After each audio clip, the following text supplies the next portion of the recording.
Heute will ich Sie informieren über die generelle Maskenpflicht an der FAU, die analoge Kontaktdatenerfassung und einige wichtige Ereignisse der letzten Woche.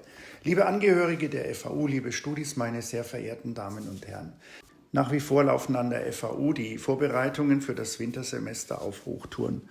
Das gilt vor allem für die Planung von Hygiene- und Sicherheitsmaßnahmen für den Präsenzbetrieb.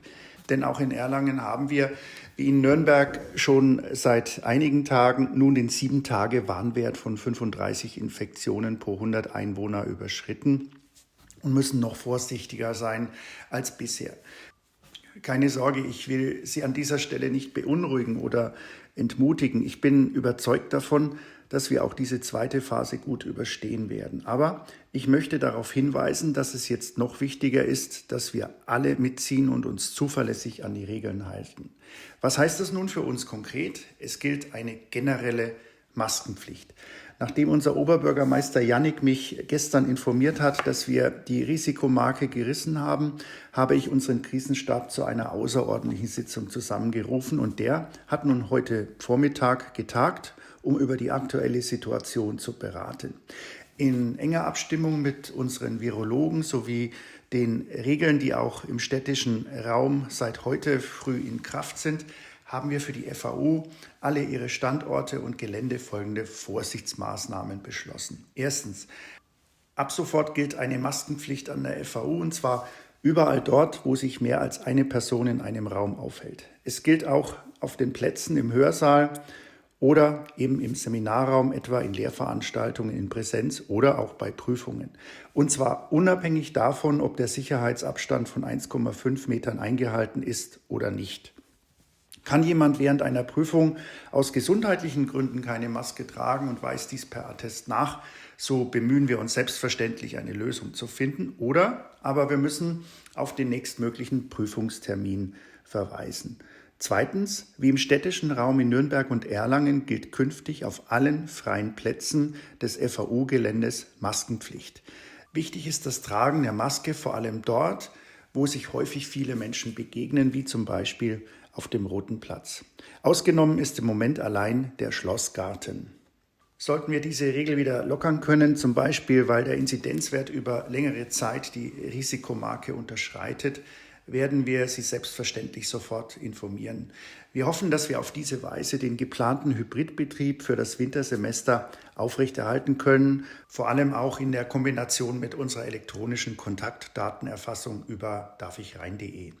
Apropos darfichrein.de, wir haben damit ja ein sehr ausgeklügeltes elektronisches Verfahren eingeführt. Dennoch erreichen uns immer wieder einzelne Zuschriften, auch von Studis, die nicht über ein Smartphone verfügen und sich ausgeschlossen fühlen. Keine Sorge, auch für Veranstaltungsteilnehmerinnen und Teilnehmer, die keinen QR-Code auslesen können oder wollen, haben wir eine Lösung geschaffen, eine analoge Kontaktdatenerfassung. Konkret funktioniert das so: Bei Präsenzveranstaltungen erhalten Teilnehmerinnen und Teilnehmer, die keinen QR-Code auslesen können oder wollen, je ein Formular zur analogen Abgabe der Kontaktdaten. Sie müssen dort folgende Daten eintragen: Ihren Namen, Ihren Vornamen, Telefonnummer, alternativ die vollständige Anschrift oder eben die E-Mail-Adresse, Ort, Raum und Zeitraum der Anwesenheit, also Datum und Uhrzeit.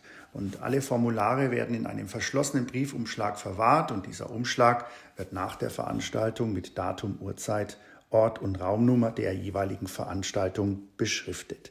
Der Umschlag wird nach Ablauf von 4 Wochen datenschutzkonform von uns vernichtet.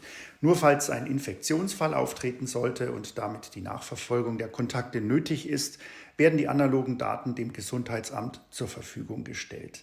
Die Veranstaltungsleitung, in der Regel der oder die Lehrende, ist dafür verantwortlich, dass Veranstaltungsteilnehmerinnen und Teilnehmer auf Wunsch ein Formular zur Kontaktverfolgung erhalten und ihre Kontaktdaten analog angeben können. Damit sollten alle möglichen Benachteiligungen jetzt ausgeschlossen sein und eine sichere Durchführung von Präsenzveranstaltungen möglich werden.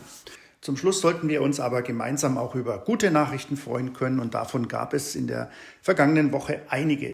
Zum Beispiel konnten wir ein für den Medizinforschungsstandort Erlangen enorm wichtiges Bauprojekt endlich in Angriff nehmen. Für unser neues Max-Planck-Zentrum für Physik und Medizin haben wir am Dienstag den symbolischen ersten Spatenstich vorgenommen und alle wichtigen Partner des Projekts waren natürlich vor Ort auf dem Gelände dabei. Einen anderen Meilenstein haben wir am Freitag erlebt. Unser Gründerzentrum und Tech-Inkubator, der Zollhof, darf sich ab sofort so richtig guten Gewissens Zollhof nennen, weil das Team um Benny Bauer und die verschiedenen Startups jetzt tatsächlich das endgültige Quartier im alten Zollhof in Nürnberg beziehen konnten. In einer großartigen, altehrwürdigen Umgebung ist auf ungefähr 3000 Quadratmetern Platz für noch mehr junge Unternehmen, die dort an erfolgreichen Geschäftsideen arbeiten wollen. Und schließlich bin ich super stolz darauf, dass bei der Vergabe des Erlanger Umweltpreises gleich 3 Preisträger und Preisträgerinnen bzw. Preisträgerteams aus der FAU stammen. Der erste Preis geht an das Referat für Ökologie und Nachhaltigkeit zusammen mit dem Arbeitskreis Klimaschutz unserer Studierendenvertretung. Der zweite Preis ging an ein Team aus 4 Studierenden unserer TechFAK für ihr Projekt Smart City Greens. Einer der 4 Zukunftspreise schließlich an die Initiative TechFAK Garten, bei der Studierende und Promovierende gemeinsam einen Garten mitten im Unileben anlegen. Ganz ehrlich, trotz der unruhigen Zeiten und der manchmal trüben Herbststimmung, ich bin stolz auf unsere FAU und ich wünsche Ihnen und uns allen, dass wir immer wieder im Alltag Dinge erleben, die uns Freude machen und die Laune heben. Vor allem aber bleiben Sie gesund.